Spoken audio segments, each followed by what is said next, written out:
Hi there, my name is Neil Blevins, and this lesson is called What is Greyboxing in Video Games? Over the years I've done a number of talks at art schools, and some questions keep coming up again and again, so I've decided to do a set of shorter videos where I answer some of these questions, and today's topic is what a concept artist needs to know about greyboxing.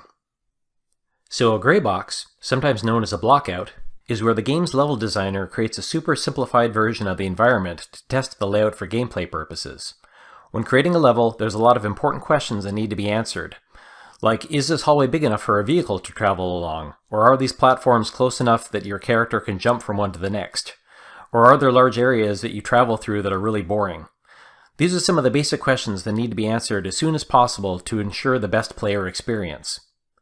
So a greybox environment is traditionally made with gray cubes, but these days you'll sometimes see colored cubes or cubes with simple grids on them.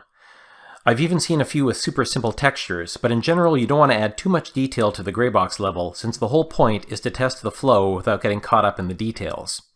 In the film industry, the closest match to this sort of job is layout or previs.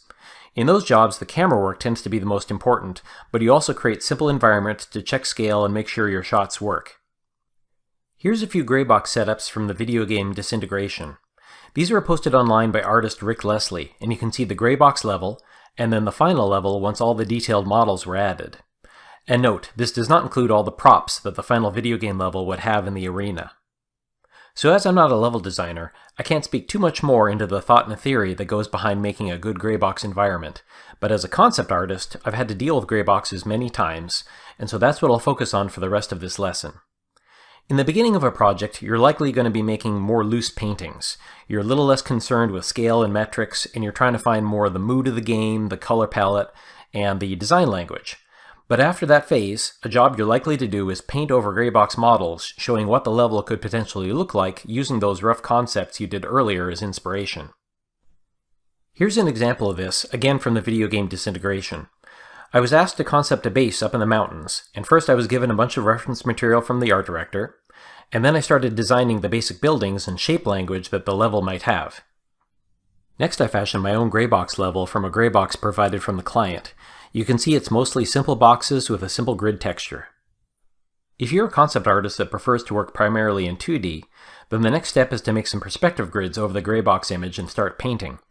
But if you're a concept artist that uses more 3D in your workflow, get an export of the greybox model from the game engine and bring them into your favorite 3D app.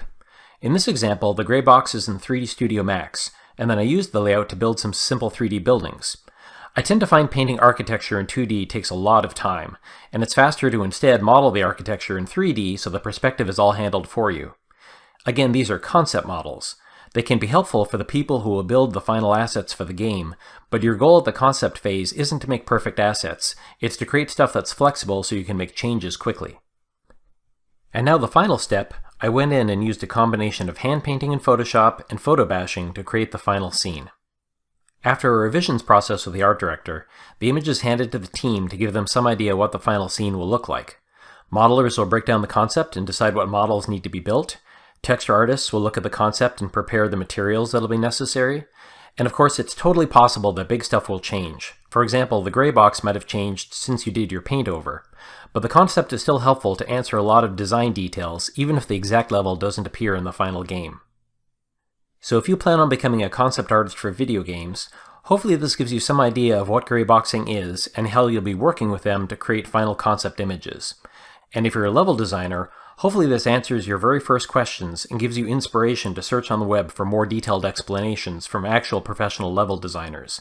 There's a lot of great stuff out there, including the Twitter trend Blocktober, where level artists post their greybox environments every month of October. So check it out.